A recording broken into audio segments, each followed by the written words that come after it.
Okay. Yeah. Lady Wolf Pack on a whole nother level. Savage as they come, gang of female rebel. Got the sharpest claws, we got the whitest teeth. We coming for your lunch, but we only bring the heat.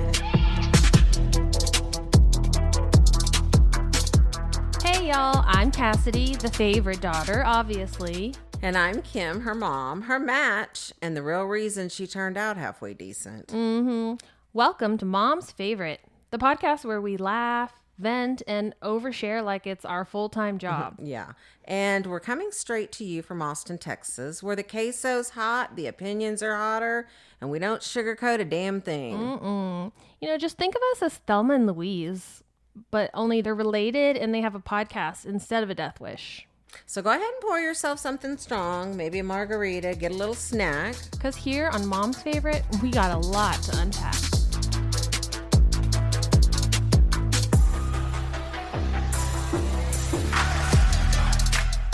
Gimme an M. M! Gimme an F. F! What does that spell? Motherfucker! Well, I mean, yeah, but no. More fries! I would love more fries, but also no. Oh, yeah. Mom's favorite! Yes, and today we're not just talking about a mom. Oh, no. We are going to talk about the mom, the mother of all mothers, the legend herself, Nanny Sharon.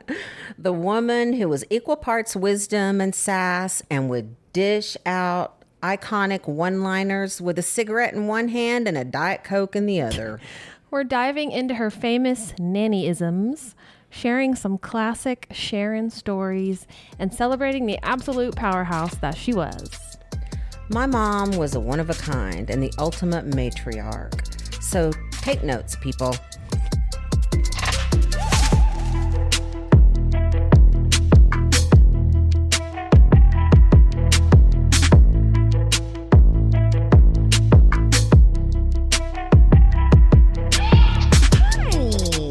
So where should we start? Like a little backstory? There's so much. There's so much to this story. But I think, I'll probably start from the beginning. And I guess since I'm the only one that has that information, True. I guess it will be, True. I'll be up first. But I guess just let me start from the beginning with Sharon. So she was born Sharon Lynn Welch. And she was born on October 25th, 1945 in Temple, Texas. And what's funny is she was delivered by Dr. Jack Weinblatt, who also delivered me and most all of the cousins and family members in the family that were delivering. Of Temple, Texas. I think there was about 3 generations of babies in our family that were all delivered by Dr. Jack cute. Weinblatt. Mm-hmm. Yes, I heard that name, Dr. Weinblatt. Yeah, well, there's a little backstory on Dr. Weinblatt, and do remind me, because I don't want to go into it now because I don't want to get off track, but we do need to talk about a little side piece of Dr. Weinblatt. But all right. So her dad, Nanny's father, was, his name, get this, Cass, his name was Otto, O-T-T-O, which that's nice. That's automobile. O-T-T-O, Homer Simpson. Welch. Otto Homer Welch. I mean, that's just a lot of name. But he was an older dad. So he was much older. My mom was the youngest of 3 sisters. And so he was a cab driver. I didn't even know that Nanny had 2 other sisters. I only ever knew one sister. You probably didn't Joanne. know Jean. Yeah. The oldest one. Yeah. I mean, maybe I did, but I just no. You probably blocked didn't. it out. You probably didn't know her, but yeah. So he was a cab driver, and he was older, and both of her parents were older because she was the youngest. Her 2 older sisters were maybe 6 years. I think there was like 6 years between each of them, and so there was a lot of age difference between them, and it was in a weird time where I I don't know. Let's just say we questioned sometimes whether my mom was actually a product of the two of them, because she really doesn't look like her mom or her dad or either of her two sisters. And so I think through the years, we kind of just assumed that maybe it was maybe it was the mailman, the mailman's baby or something. But no, we don't care about that kind of stuff in our family. We don't care where we came from. But so he also had a heart condition. I remember my mom talking about him being sick pretty much her whole life. Her dad was ill with a heart condition. He can't, anytime he exerted himself, he would have episodes. She said she could remember times where he would have to be taken by ambulance. And, so I think it was kind of a rough time. And then her mother was Fenolia Gertrude Rice. I love it. I know. Gertie. And Nola. we called her Nola. Yeah. But Nola, I don't know a whole lot about her younger years of life, because really the only information I have about her from younger years was she was a raging alcoholic. And, Nanny grew up coming home from middle school, having to go out into the neighborhood looking for her mother in bars and dragging her home. And so she had a really rough childhood. They were very poor. I know she told me stories about they moved quite a bit, probably moved one place for a month and then couldn't pay the rent next month, and they moved again. And they ate, beans and rice and went hungry a lot. I mean, when I say poor, like they didn't have food, and a lot of times they didn't have a place to live. So that's poor to me. So Yeah. She didn't have an easy life. Luckily, she did have two older sisters, and her oldest sister, Jean Evelyn, she had to get out of there quick. So she got married young, like about 16. And she married a man that they wound up having 4 sons. And they had a Texaco gas station and tire business. Very successful and known in the community up in Temple and Heidenhammer and some of those little areas out there. They had a pretty booming business, and they were the York brothers, so everybody knew all about them. And I'm sure they terrorized everybody. But and so Jean and her husband, the oldest one, they were married in like this weird time where women were like just basically servants to their husband. And the fact that she had 4 sons, she had just a lot of man around her. She eventually, as she got older, she said, I'm out of here. She left. And she sort of had this wild in her 50s. I can remember her dousing on that Estee Lauder Youth Dew perfume and getting all dolled up and going down, putting on the blue eyeshadow and going down, and she had to meet her a man. And I mean, I was probably like in my early 20s when that happened. And I was like, this is such a cool lady. She was like reliving her youth that she was never allowed to have, because she went from her home to her, her husband, who was like a father to her, treated her like a kid. But so then there was her sister, Joanne, who was the middle sister, who was actually her closest sister. I would say they were extremely, extremely close. Very tight sisterhood. I know that Joanne was probably like sort of like a mother figure in a way, because she had this little sister that no one was taking care of, obviously. You can imagine an alcoholic mother. And by then her dad was dead. Her father died when she was very young, probably about 12 or 13 years old. And so Nanny grew up without a dad, really, and without a mom, too, for the most part. So she was just a feral kid. But she did have her older sisters that did kind of keep an eye on her. But Joanne, she was a hoot and a holler too. They called her Jody Blonde because she had super kinky curly blonde hair, like white blonde hair. And I don't know why they named her Joanne, and they spelled it Joan, like Joan. Yeah. But they called her Joanne. But their dad called her Jody Blonde. And so that's where the name Jody came from. When Terry had Jody, her kids, she right. named her oldest Jody. So That's cool. I didn't know that story. yeah. So, but they were tight. Sharon and Joanne were, they took care of each other. And I can remember them telling stories about going out. Everything was a lot of going out stuff and going out. And Joanne, she was a pistol, and my mom would have to like pull 4 girls off of Joanne because she said something, that some girl didn't like out in a bar or came on to her boyfriend or did something naughty. And so, it was kind of sounds a little bit like me and Carrie a little, kind of that relationship of going out, and they watched out for each other. Like if one of them went out on a date with a man that took them to a nice restaurant, they always brought food home for the other one in a doggy bag, or, it was just because they were poor. Yeah. They were super poor. But it seemed like the stories that she would tell me would be like, they still had so much fun. They really had a lot of fun. Yeah. And, they did okay. They worked out okay. But so after that hard childhood, I guess she started working really young. I know it was about 13, I think. She worked, it's like a car hop. I want to say probably at a place like a Sonic where you carry food over to the cars. And she probably did anything she needed to do to make money because she was pretty frail. I don't think Nanny finished.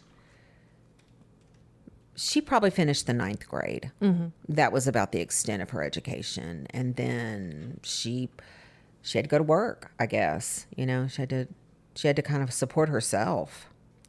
But probably about 15 or so, she was working in offices and had learned some office skills. Probably figured that was better than car hop, although you could probably make good tips, waiting any kind of wait job.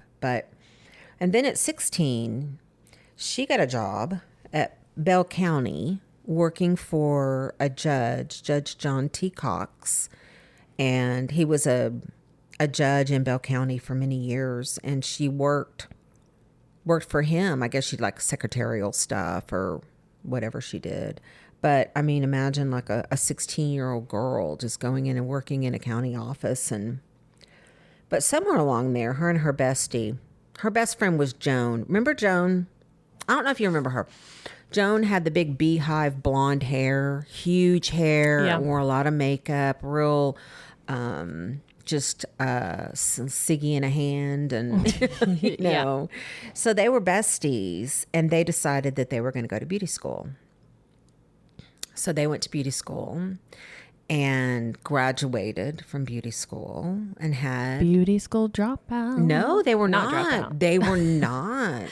Well, isn't that like you drop out from high school to go to beauty school? I think that's what they're talking about. Beauty school dropout. Yeah, they did. But anyways, they continue. did drop out of high school. They did good. They just skipped on to straight to beauty school. Yeah. And so they got their license and then decided, hey, let's open a shop. Let's open a beauty shop, me and you. So they opened up a little shop in a little shopping center, and they opened it all up. And then they did each other's hair, and then they went out. I love it. And that was That was their shop. That was the end of their beauty shop. So needless to say, I don't think they were okay on the beauty part, but I don't think the business part, they had that part down. So she wound up working and I still remember Margie, this place called Margie's in Temple. And I still remember exactly where it is. I could probably drive there right now. And next door to it was our dentist that we went to. But she worked for Margie for many years. And then in the early years, she did also worked like anything else she could do, like cocktail waitress. She worked at this place. It was a bar called the Ponderosa in Temple, and that's where she met Ken, my stepdad. And I'm impressed that can remember like all the names of like the dentist, the judge, the places. I do remember all this stuff, but don't ask me what I had for dinner last night. Password is. Don't ask me what I had for dinner last night or what any of my passwords are, because I don't know any of them. I know, it's crazy like that, right? But so she met Ken. She already had 2 kids. I'm not going to go into the whole background of Jeff and mine coming along, because that's a long, boring story. And if you want to know more about my dad, on another podcast, you can actually go and reference how I met my dad. Yeah. Who's your daddy? On one of our earlier podcasts, and it will more explain about kind of the story about my mom meeting my dad and things like that. But my stepdad, who is Ken, he was probably 5 or 6 years older than her, but he was, I don't know, she was just a young girl working, trying to just take care of 2 kids. Mm-hmm. But I want to tell you something about her. When she met my dad meaning Ken. Yes. When I say, just for reference, when I reference my dad, for all intents and purposes of life and forward and ever, is Ken, the man who raised you. Ken, the man who raised me. And so when she met him, she had 2 kids, a 2 and a 4-year-old. She owned her own car. She had a owned house where she made house payments, but I mean, she didn't own it outright, but she, in other words, she wasn't renting. She owned her home. A mortgage, yeah. She owed no one. So she was making it. She was doing it. Yeah. But she met him, and she said this man came in and he had this muscle car. He had I want to say like a Dodge Charger, that kind of, but he wasn't like overtly, cocky or like He peacocking. was not. He was not like Jerry Crow, who was my father, who was very on the take and on the whatever. But I don't know. But he laid eyes on her, and he decided that was the one, and she got to know him, and I'm sure there was an attraction. I mean, we didn't go into all the depths of how you felt at that moment with her, because, we just didn't have that kind of time. But I think she saw someone who had their shit together. He had a really good job. He made good money. He was, he seemed normal. He seemed, I don't know. He seemed like a grown-up, right? Maybe. He had responsible a shit together. That's very attractive. Yeah, when you're a single. It's very attractive when you're trying to when the world is kicking your ass and you're really trying to get ahead, and then you see someone who is, So I think that was a huge attraction, and I don't know how long timeline-wise. I would assume it wasn't very long, but picture this. This little girl who grew up in that scenario I just described, took her 2 children, sold her house, sold her car, packed up all of her belongings, got on a plane, and flew to Grand Forks, North Dakota. Yeah. 2 kids. Imagine getting on a plane with a 2 and a 4-year-old. I guess by then we were probably like 3 and 5. Getting on a plane, and she's young, because she was 18 when I was born. Yeah. 20. I mean, she's early 20. She's way younger than you even. Mm-hmm. And she's embarking on the world with this man. And thank God it worked out. Yeah. I was like, because that was a huge leap of faith. Yeah, I was about to say a leap of faith for sure. It was a leap of faith. And I don't know what he said to her to get her to do it, because obviously she wasn't real stupid, because No, she had some shit going on. She had a good head on her shoulders. She did. And so hence started her whole new life. And I think it was the smartest thing she ever did. I really do. And not to say that life wasn't rocky and they didn't have, their share of things here and there, but lots of moving. Yeah. We moved around a ton. My dad was a government contractor. He worked for GTE Sylvania, and it was a company that worked through contracts through government entities. So we always had to go around to different bases or near military installations. And he would have to do, it was usually like a 1 year, maybe 2 year contract where whatever he was doing, he was an engineer. And then it would be on to the next contract. And I guess that was all well and good when he didn't have any kids. But once kids came into it and we got older, I guess that became not real conducive. Yeah, it became not real conducive. So we wound up kind of settling down and staying in Arizona and Yuma for a good length of time. And I mean, she was like, I don't know, she was just kind of the person that kept everything together and took care of all of us, took really good care of us, and took really good care of my dad. And really that was her career. Even though she had a couple things she dabbled in. She got a real estate license, and she was smart. She probably could have done just about anything she wanted to. And later in years, she started her own business, and she could have done anything she wanted, but she loved my dad, and he kind of had this career already, and it didn't really require her to work. And so she was lucky that she was able to raise her kids. And it was lucky for me because I had a mom that was present, and, we had a really good life. We traveled a lot, and we were able to see a lot of different things. And my mom, I'm sure it was really hard for her. I mean, imagine every year or two uprooting 2 children, restarting them in new schools, new pediatricians, new doctors, it's hard. It's hard to reestablish your life every few years. Yeah. But I guess the payoff was, it worked for her. But so that's kind of the nuts and bolts of, the early years. Yeah, kind of how we got to where we were. But I think my relationship with her really started when I became an adult. I mean, obviously we were tight before then. I mean, we did all kinds of fun things together, just like you and I did. I mean, I was shopping. Everything was, a laughing mess, and, she was super fun. And, she always made anything fun, even like cleaning the house. She would make it into some kind of a game. Like when she'd try to get us to do it, it wasn't like, go clean the kitchen.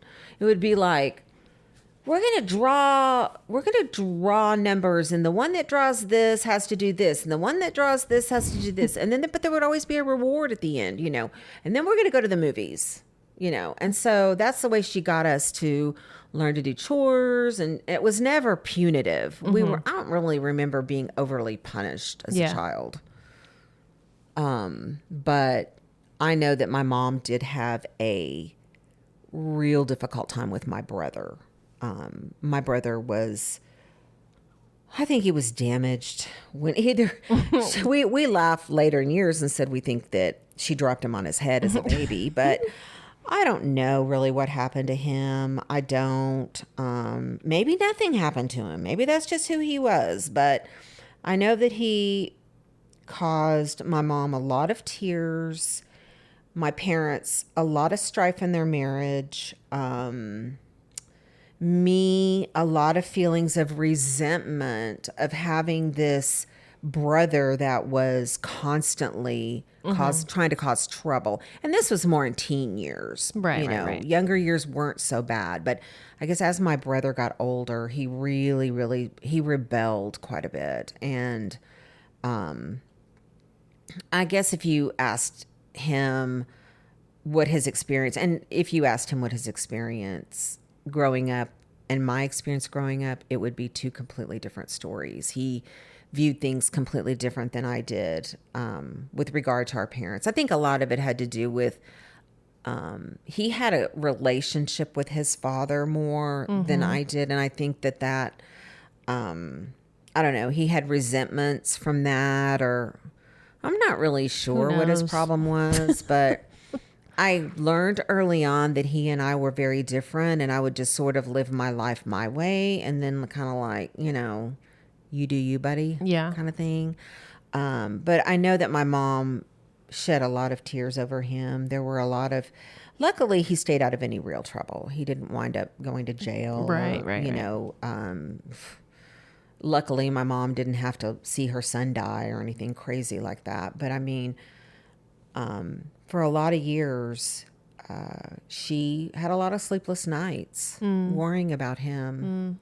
And I don't think he really appreciated how much she really loved him and really wanted to help him, but there was no helping him. And Yeah. it was a real tough situation, but like everything, life goes on.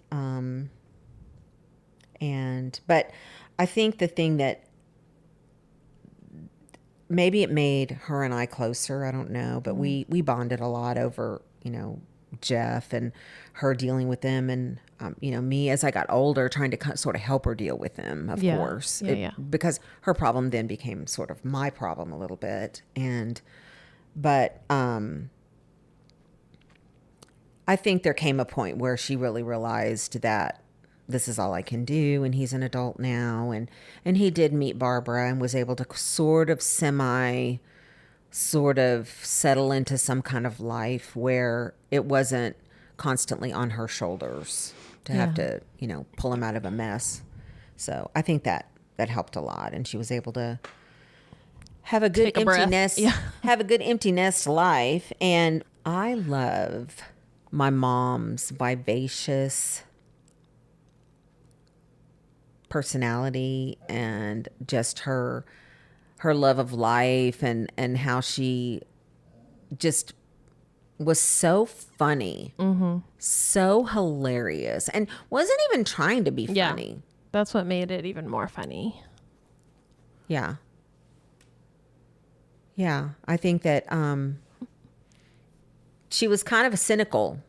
Oh, she had sort of a cynical personality, but she would say some funny stuff. Yes, her little sayings. It was either like, she had like her little quotes. Yeah. And like they're like half Gandhi, half Southern, half Paula Deen. Gandhi meets Paula Deen. That's exactly right. Yeah. Like, like butter my butt and call me a biscuit. Yeah. Yeah, she did. She was such a realist too. And she had a really good insight into life. She was never jealous. She wasn't the kind of person that had envy of people, like, oh, well, so-and-so has something and I don't have it or whatever. She was always a, Kimmy, all that glitters is not gold. Again with the sayings. That reminds me of, she would call and leave a voicemail and say, Kimmy, this is Mother. I can't even do her like deep rasp. Her deep raspy. Gimme, this is Mother. No, she had a really deep voice anyway, but then she was also a smoker. So that also made it even more, a little bit more raspy. Yes. But she did have a deep voice anyway. She was always would laugh because she'd say, people would call and say, excuse Sir. me, is the lady of the house home? I'm like, this is the lady of the house. This is she. Yeah, she was pretty hilarious. I love her relationship with you. I mean, that was something that was, especially when we were able to get the three of us together, that was absolutely some of the best times ever. Yeah. And I mean, she loved you like nobody's business. She thought you were the smartest and the most talented, and which, Well, I am, but I'm just kidding. She's not wrong. remember that time you won that Miss, what was it, Miss Teen of Dance or something? Junior Miss Dance of Texas. I know, and it was like a big to do, and they had like a cape and a crown and a giant trophy that was bigger than you were. Yep. And I have a picture. We'll post it. She came to the ceremony and everything, and I mean, she was just so proud of you, and she was like, "My Cassidy." Everything was my Cassidy, and she Except remember, she wanted me to be named Sarah. Oh, that's right. She was like, and I'm insisting you name her Sarah, and even if you don't, I'm still gonna call her Sarah. I know. She did. When we were thinking of names, she was like, "I like Sarah," and I was like, I like it, okay, but I'm not sure. I don't know. And then she's like, "Well, I'm calling her Sarah anyway." I'm like, "You are not calling her Sarah." I am calling her Sarah. Funny. But I want to just kind of delve just 1 second without getting too gooey, because I was even just thinking about what I was going to talk about. I was getting myself all worked up over it and all emotional about it. So bear with me for a minute. But she was just kind of the person to me that no matter what I did, she never looked at me differently. She never treated me differently. It was always love. It was always met with love. And I'm going to get real personal. And I became pregnant one time when it was not something that I wanted at the time, was not expecting at the time. And I called her, and never ever, no, oh my God, no, oh, are you crazy? No, what did you do? Never any judgment, never any. And she was always there, no questions asked. And my dad the same way, but my mom really more so, in the sense that I was closer to her and I was comfortable with her. And, you know, anytime I was having a feeling, an emotion, I could call her and I could just talk it out with her. Yeah. And, or even she'd just say, "Oh, that's ridiculous. Why are you doing that?" Yeah. And that would be enough. Yeah. That would be all I would need to hear.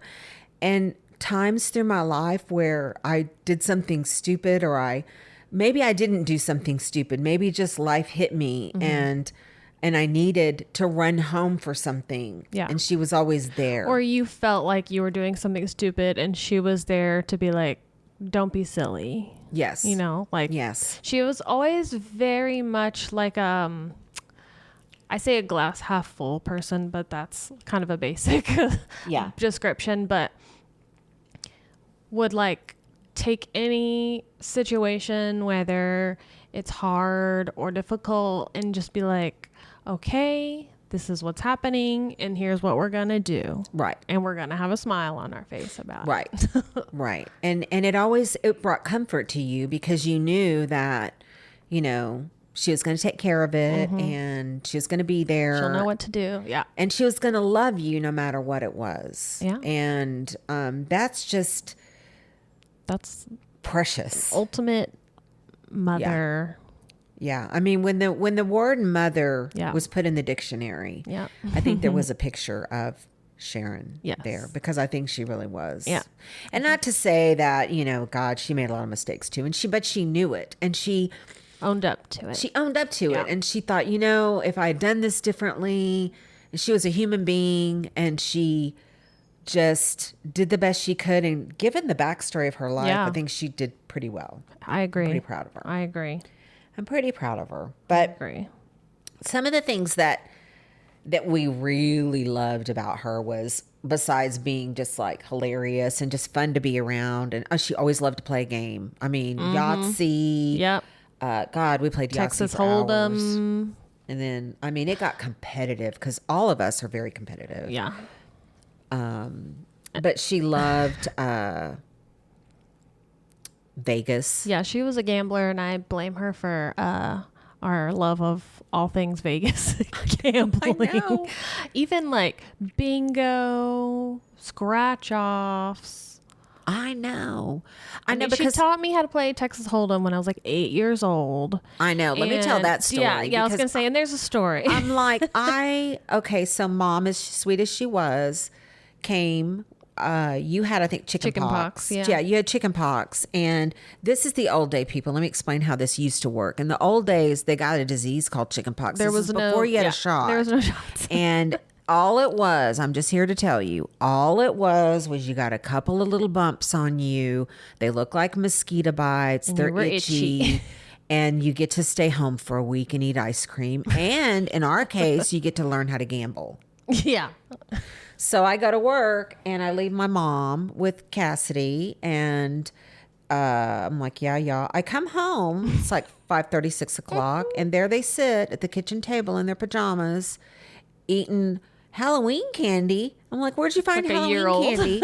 Up in the cabinet, hidden from 9.5 months ago. And they're eating Halloween candy, playing poker. She's trying to teach my 6-year-old how to play poker. So, I mean, I'm like, okay, Mom. She was a little unconventional, and now you know where I get it. Yeah, no, I love it. I'm very unconventional. I love too. it.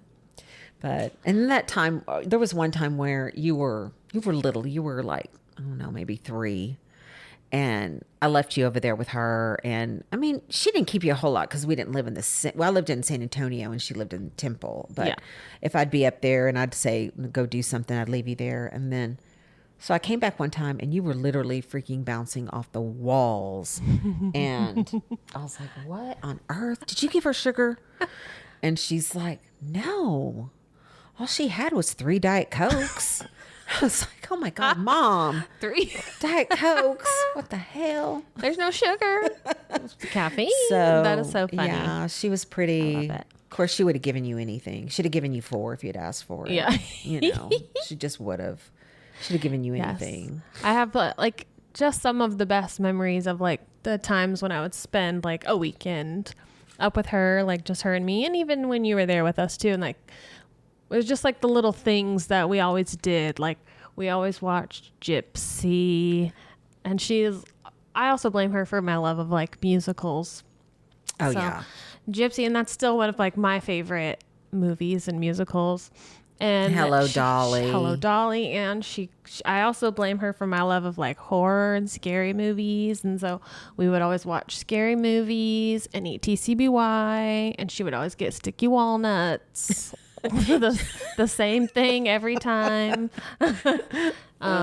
Yes. So, and like things now. Oh, wait a minute. But when you would sleep, she'd always sleep with her. Oh, yes. I have that on my list too. Yeah. I'd always sleep in bed with her, and she snored, and I would have a hard time falling asleep if she was snoring and asleep. So I'd say, okay, when you're feeling sleepy, tell me so I can hurry up and go to sleep.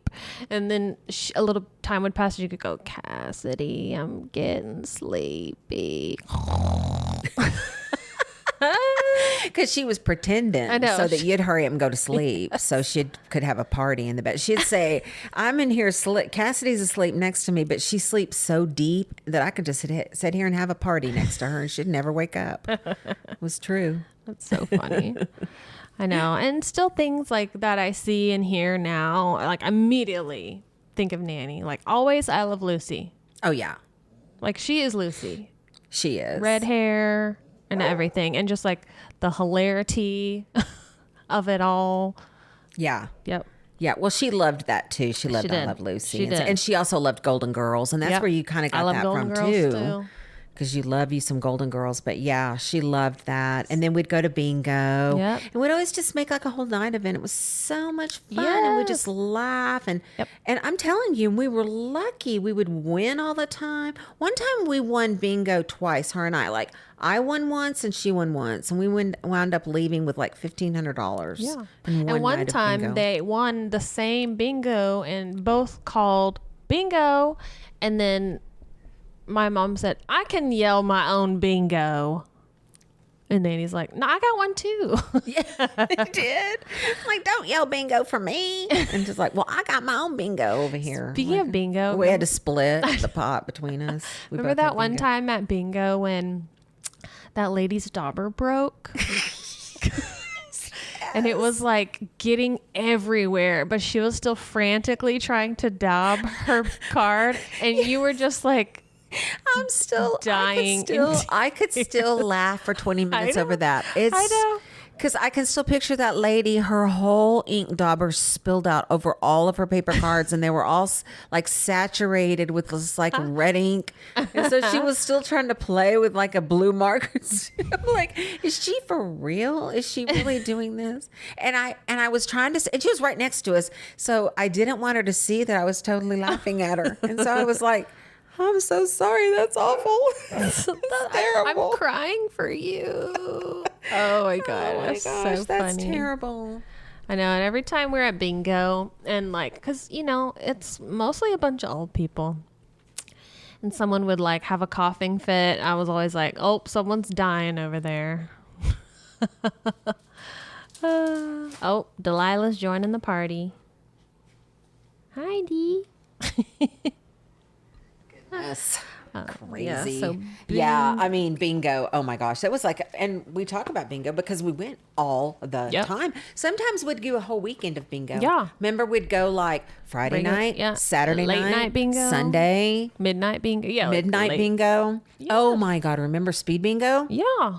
I Betty do. Boop bingo. Yeah. I mean, if it was anything where you could make money off of it. And we used to laugh because it's like, my mom, Nanny, would bet on 2 cockroaches crawling across the floor. That's what she just like. She was a gambler. She that was a little gal gambling was. girl. She was. She was. She was. But I remember how she learned. I remember how she learned her love of Vegas. They went to Vegas with friends way early in their marriage, and I can remember this man that was friends with my dad, and he got real. They were all good friends, but I think he got kind of a liking to my mom. And so he was trying to teach her how to play. He was teaching her the odds. He was teaching her about blackjack. He was teaching her how to do it and how to win. And so what he started doing was he was fronting her. He would give her money, and then if she won, then they would split the profits at Yeah. the end. He would give her back. And so I think she really got it for some reason during that period of time. She really got a bug for it. Yeah. That's what. And she was just like a lucky person. she was. She was Lady Luck. She was literally. Lady Luck. She was, and I think it has to do with.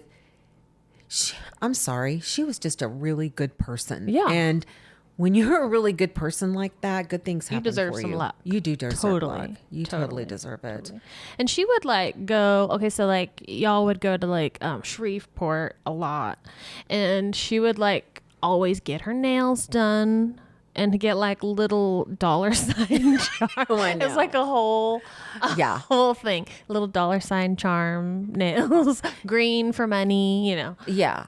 Yeah. She really loved it. Well, look at us now. We go on trips and we get wigs and costumes. And I mean, little green nails is no big deal. Yeah. for I know. us now, That's a but- drop in the bucket.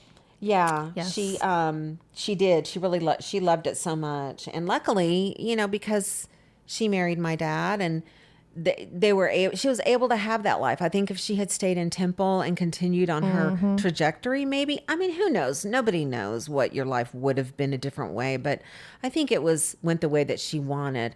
But I will tell you, later in life, she did, get a little feeling of, loneliness, I think, in her marriage. And they divorced. Ken and my mom, Sharon, they divorced for a few years. She went out and, got an apartment and got a boyfriend and started a business, and she was just fine. The one that wasn't fine was my dad, and he pretty much turned into Howard Hughes. I mean, he just fell apart. And this I want to tell you this because this is important. This shows a testament to the person that she was. She went back to him. She went back to him before he got sick. It wasn't that she went back to him because he got sick, because he did not get diagnosed with cancer until after that. But she went back to him because she loved him. Yeah. She was not in love with him, I don't think.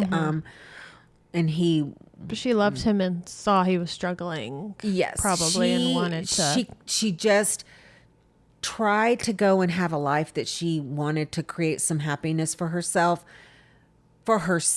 Just for her, not family happiness, but just for her. Right. And he just fell apart, and it broke her. She couldn't stand it. And so she moved back home. Yep. And they wound up getting back together. And, you know, he passed away a few years later, but she took care of him through his death and everything. And I mean, that's just the kind of person she was. Of course.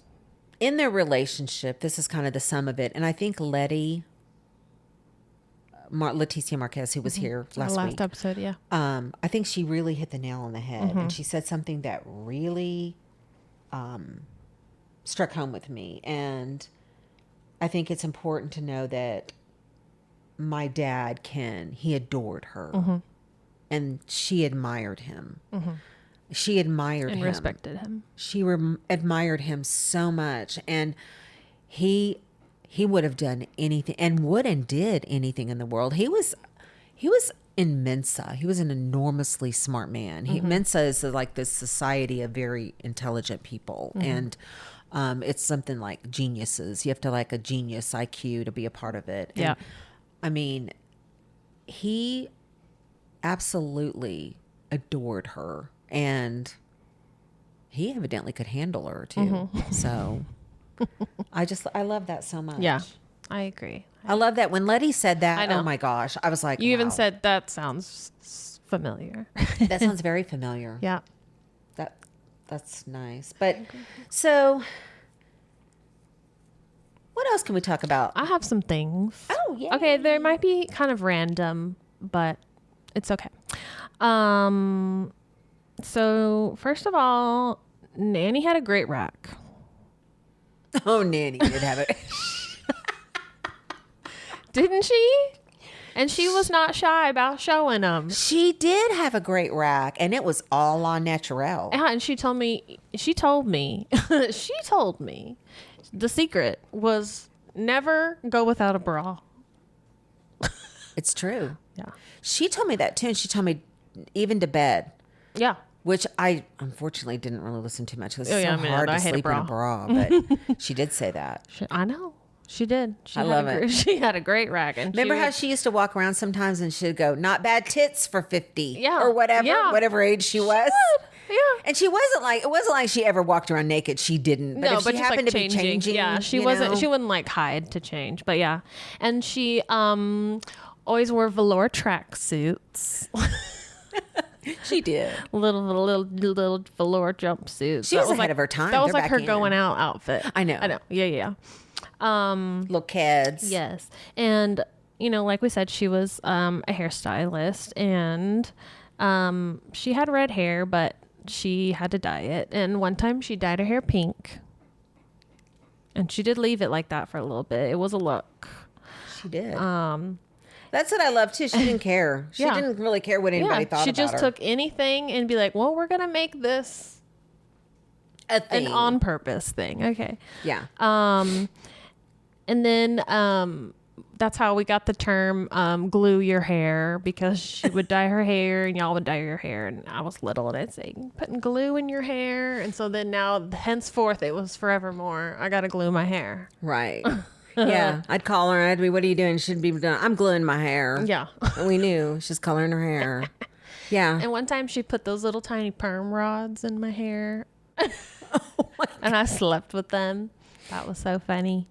And she also, we kind of mentioned this before, but she was like a lover of all things beauty products and beauty. And one thing that like I always think of is she would sit there and do her makeup. She had like a little vanity with like a mirror in the drawer, and all her makeup is in there, and I would just watch her. And one time she would put on this lipstick, and I said, "Oh, I really like that color lipstick." And she said, "It's pussy pink."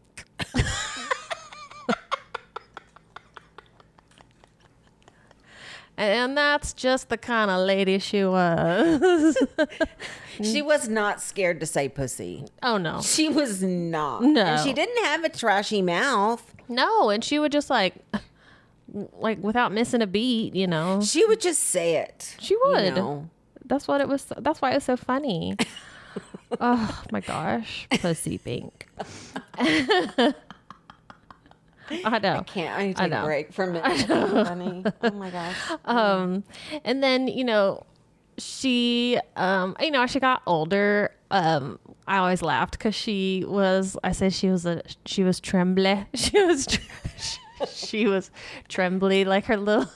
She probably had that thing I have, like that little trembly that disease. little general tremor, but her little lips would be trembling. We'd be like at bingo, and she'd get a burger, and she would like go to bite it, and like in slow mo. And we would be sitting there laughing. We would laugh quietly. at her. She would She didn't know we were laughing have at her. her mouth open, trying to take a bite, and her little lips were just quivering. And we're just laughing. She's like, "What? Trembly lips, Little trembly lips." I know it. I love it. I know. Oh my gosh. Let's see what else. Her favorite holiday is Thanksgiving. Mm-hmm. Thanksgiving. And she was a great cook.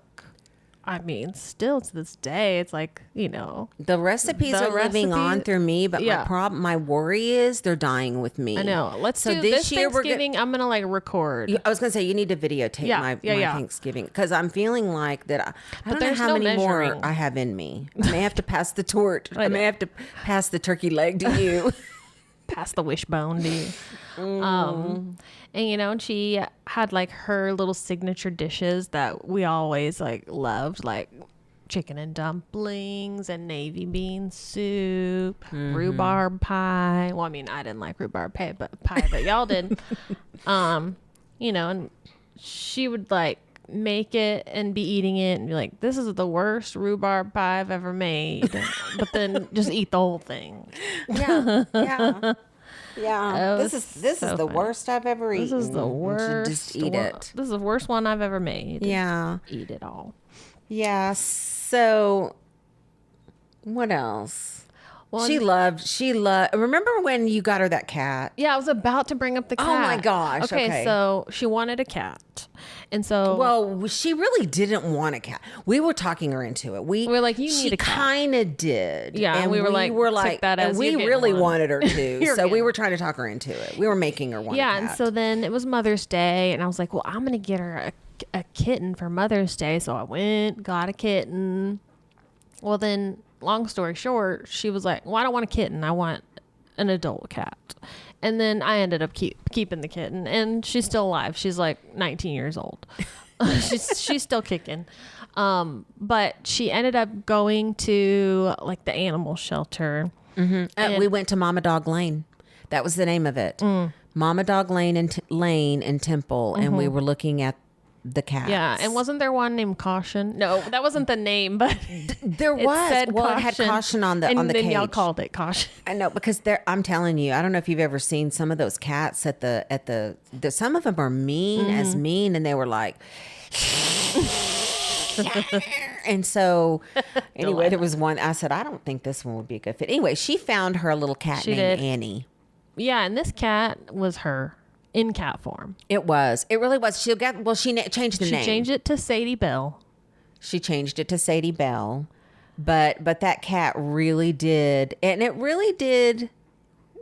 Yeah, I think she loved it. I mean, I think became really good company for her. Yeah, so they were like two peas in a pod. They would literally sit in bed and eat ice cream. Together. Bluebell, Sadie Bell. Like one bite for you, one bite for me. Her and a cat. Oh my god! Yes, yeah. And then after she passed, I took Sadie and I kept her for a few years, and then she passed away. And I'm telling you, when she passed away, I felt like I was losing my mom all over again. It's like, what the hell? But that was really cute. It was very cute, so cute. What else? Delilah is panting. So one thing that that Nanny dealt with, it, because I deal with, is anxiety. We come from a long line of anxietal women, unfortunately. She dealt a lot with it, but she lived with it. It did not take over her life. She didn't let it. But I can remember years where there were times where she would say to me, well, I can't really go to the grocery store right now, like a period of time, like over a couple of weeks. And I'm like, what does she mean she can't go? I didn't understand it at all. I wish I had understood it, but I didn't. And, there were times where she literally would have to just run into the U-Totem and get a loaf of bread and a milk or whatever, because she just couldn't do it. She had so much anxiety. And luckily, those times were not common, but I can remember like periods where she was going through it. And she didn't talk to me a lot about it because she didn't want to put that on me. She didn't want me to worry about her. And looking back, I see it now, what she was going through. But she learned ways to make kind of anxiety sort of part of her life. It's just like this. I know this is what I'm capable of doing. I know this helps me be calm and in a good place. And she kind of created her life around it. Yeah. And that's actually kind of what I'd have to do too. So I can really relate to it. And I am so happy that you, knock on wood so far, don't have to deal with all that. I'm glad that you don't really know what that feels like. I didn't back then, but I do now. Yeah. So yeah, it's, but they came from a long line of, Valium takers. I mean, Nanny called herself, I'm a user, not an abuser. And when I say user, she did not do any illicit drugs. She never did. I mean, remember that one time she said, I tried Coke one time, but the bubbles kept getting up my nose. So, I mean, she never did drugs or anything, but, and she really didn't drink because she was terrified that alcoholism was genetic, and her mother was a raging alcoholic. So she really, I mean, I'm not saying she wouldn't have a margarita on occasion, but never really saw her drink, much. But yeah, of course, they had old Dr. Weinblatt. So let me go back to Dr. Weinblatt real quick he was probably handing out all kinds of stuff. He was the family doctor. And I don't want to say anything. Back then, things were way different. Oh, totally. And I don't, I'm not... He didn't do anything wrong. I don't want to even allude to that. But it was at a time where they gave women... Valiums. Yeah, they absolutely did. Yeah. They were like, this is like the housewife medication. Right. And they did it. And my mom's mom, Nola, obviously she's an alcoholic. Well, guess what? She was also a Valium taker. She was a pill taker. And in order to control her anxiety, she had to take this medication. Well, I think my mom managed her anxiety. She did take Valiums pretty much. Well, she took Valiums her whole life and all the way through. And every once in a while I took one when I needed it. She'd give it to me. If I'm like, oh my God, she'd give me one. But I mean, she never abused anything. She never took more than, you get 3 a day. She never took more than 3 a day. Right. And I say that because one of my cousins was hooked on Valium. And I want to tell you, he was taking something like 85 Valiums in one day. I was going to say 60 something, 80. I could not even imagine. I heard that and I was like, whoa. So she was someone who lived 20, 40, 50, 60, 70 years. No, not 70 years. She didn't live that long. But... all of her probably adult life, she took Valium, but she took it just as prescribed. It wasn't one of those, I need more. Yeah. More. I'm still anxious. I need more. It was all, but it always seemed to keep her where she needed to be. But Dr. Weinblatt. Yes. Old Dr. Weinblatt. Ooh. Because Dr. Weinblatt also had a son who also became Nanny's doctor, was actually her doctor later in years, because obviously old Dr. Jack Weinblatt got really old and he passed away. But earlier, he actually had an affair. The old one? The old, Old Dr. Dr. Weinblatt? Weinblatt had an affair with Nanny's sister, Oh, Joanne. dum. I know. They did. They had an affair. And not only they had an affair, I'm pretty sure they had an ongoing love affair for many, many, many years. I think they loved each other very much. Oh my. I do. That's some That's some soap he was opera married. business. He was married and she was married. Yep. And neither one of them wanted to. I don't know any details about anything, but I do know that they did have an affair. And I do know that it spanned for a number of years over time. And so they had ends with medications. Yeah, And so they never had to, if they needed anything, they didn't have to go get vetted, or even up until late in life, until he finally, he passed many years late in life, he passed away. But, and of course, then when younger Dr. Weinblatt came around, then they put stops to all that stuff. You could not do that anymore. Yeah. There's safety things in place where you can't just be writing willy-nilly prescriptions. Yeah. Yeah, no, they kind of cracked down after a little bit because,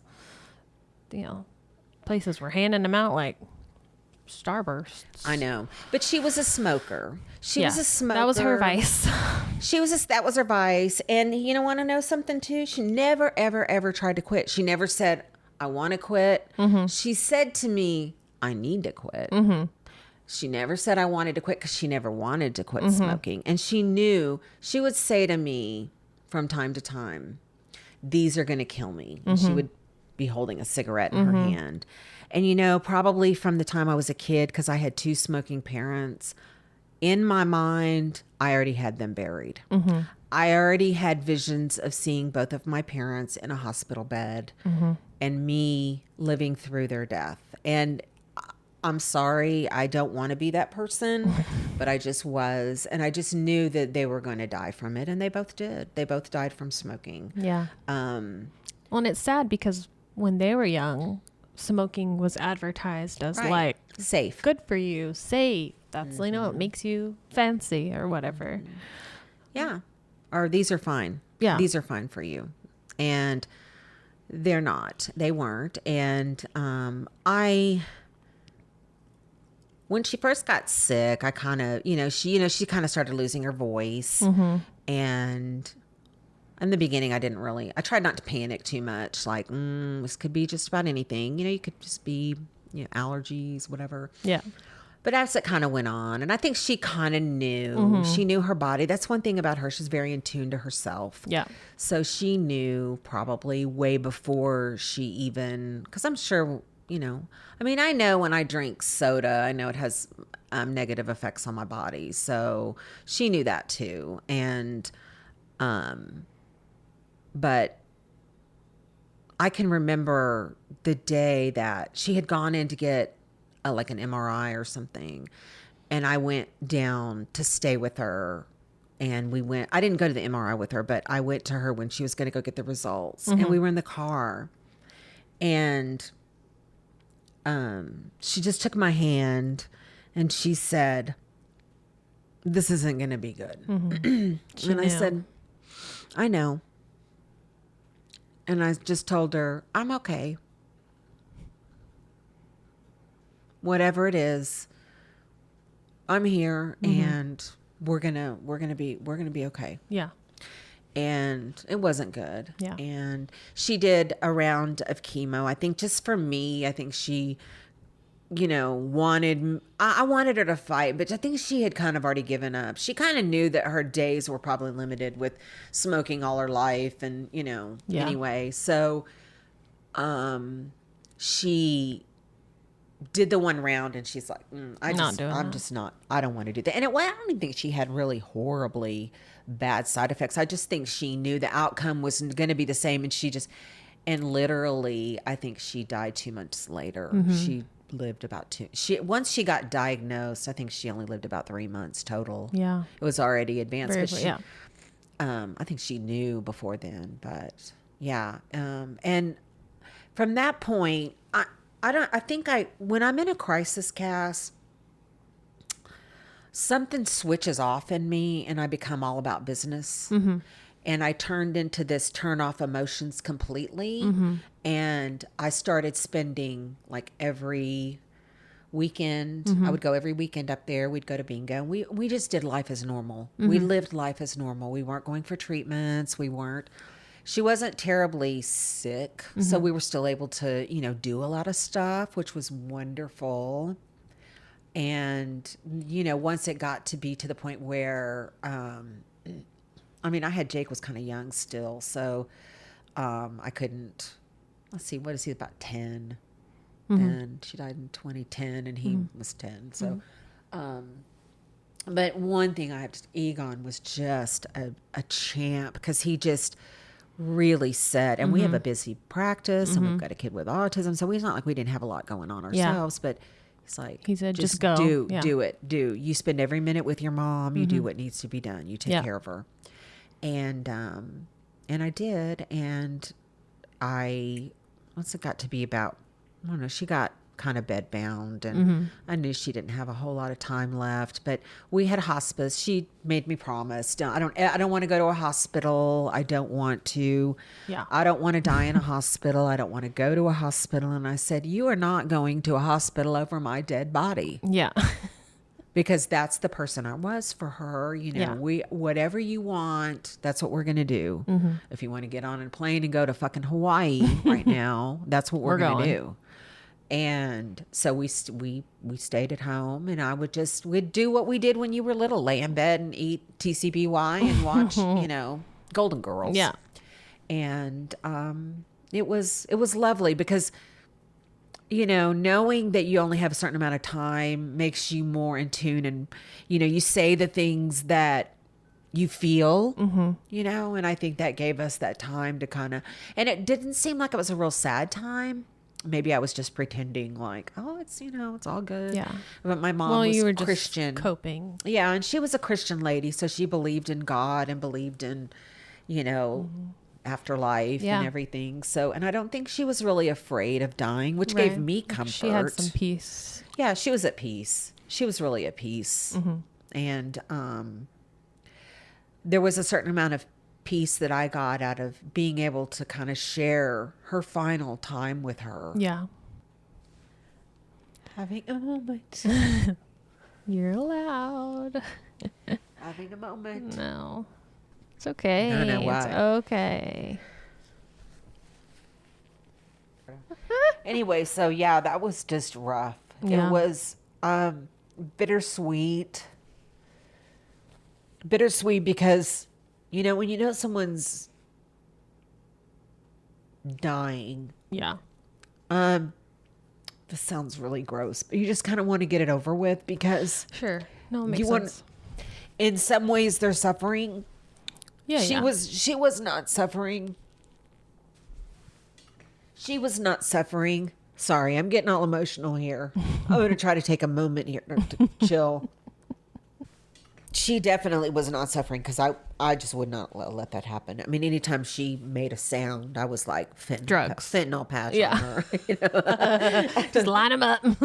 But yeah, it was. And here, you want to hear something, Cass, is like, prepare yourself for stuff because I was not prepared enough. I'd never experienced losing anybody. Yeah.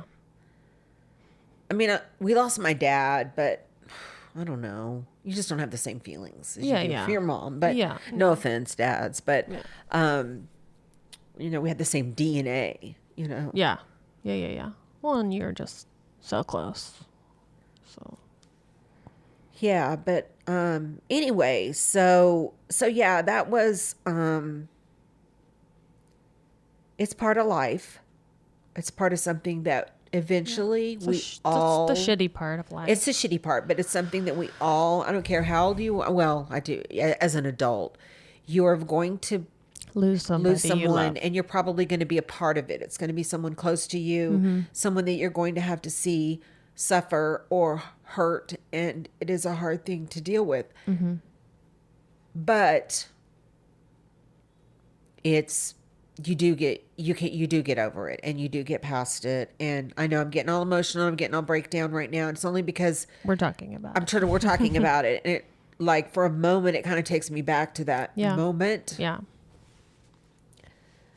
But yeah, as time passes, you know, definitely. it doesn't ever get easier, but it gets easier to like live your life outside of that. For sure. I mean, I think the first, like, I don't know, year or two or whatever, it's like really kind of, I'm just speaking from me. I was really like angry. Yeah. Because it was like she was too young. She was too vibrant. Yeah. You know, like, and also being really, really, really, really selfish. Like, I need her here. Mm-hmm. Yeah. Yeah. And she passed like 5 months before my wedding. And so that was hard that we didn't get to have her there.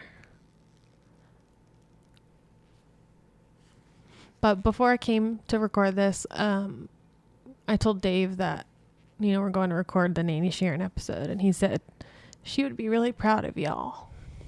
I was like, I know. Okay. I'm gonna call I'm not a crier. I'm calling Ripley. Give me my phone. No. Yes. I was dust in my eyes. I cannot believe what I'm seeing right now. See? I cannot believe what I'm seeing right now. Cassidy See, it happens. is crying. I got you over here. Yeah, I'm sorry. But to see Cassidy cry, that's a phenomenon in itself. But yeah, she would be so proud. I mean, she loved us so much. We didn't even have to do much to make her proud.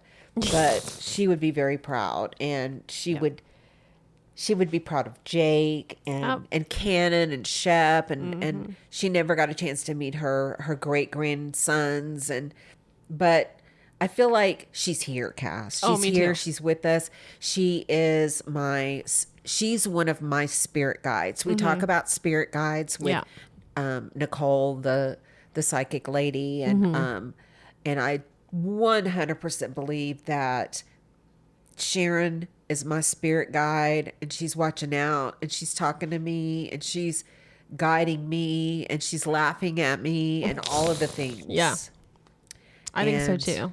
And every time like we go to Vegas, I have her ring and I wear it, and I'm like, yeah, like that's when I'm like, I'm lucky because I have the nanny ring on. You know? I know. That's why I wanted to give you all of Nanny's jewelry. She didn't have a whole lot, but she had several diamond rings, and I wanted to give them to you because I wanted you to always have them, and you know, remember her, and you know, just so that she could be a kind of a part of you. Yeah. She is. I love that. She always will. Well, we miss you, Nanny, Mom, Mother. I called her Mother. Mother, what are you doing? Talk to her every day. And when you go to talk, you know, you're talking to somebody every day, or sometimes more than once a day, and just telling them everything about every stupid thing. So I said that to Liz the other day. I go, I talk to my mom every day when she was 11. She goes, every day? Whoa, really? I'm like, yeah, you call and be like, you're never going to believe. What do you even talk about every day? Nothing. Every single thing. We might even be talking about episodes of Golden Girls, or we might be talking about something on sale at HEB, or we might be talking about just who knows, God knows what. Yeah. So, yeah, it was just... every day. She was just shocked. That was like, wow, you talk to your mom every day? No, some people don't want to talk to their mom. I mean, I would share all of the good things. Anything good that would happen. She'd be the first person I'd call. Yep. And unfortunately for her, all of the bad things, she'd be the first person I called. I'm sorry. I'm really sorry. And I've apologized to her over the years for the phone calls and the tears and the what I put her through, but she forgave me. Yeah, she did. So, well, you know, we talked about how she was as a person, like with Ken, and you know, I think she really took joy in just like being the rock for people. Yeah. So reminds me of somebody. Okay, people. Well, thank you for joining in on our tribute to the one and only Nanny Sharon. Though she is not physically here with us anymore, we know her legacy will continue to live on for generations to come. And her nannyisms continue to live rent-free in our heads forever. And now, hopefully yours too. Be a peach and share this episode and show us some love on socials. Okay, Mom, let's blow this popsicle stand. We'll see y'all next week. See you next week. Bye. Bye.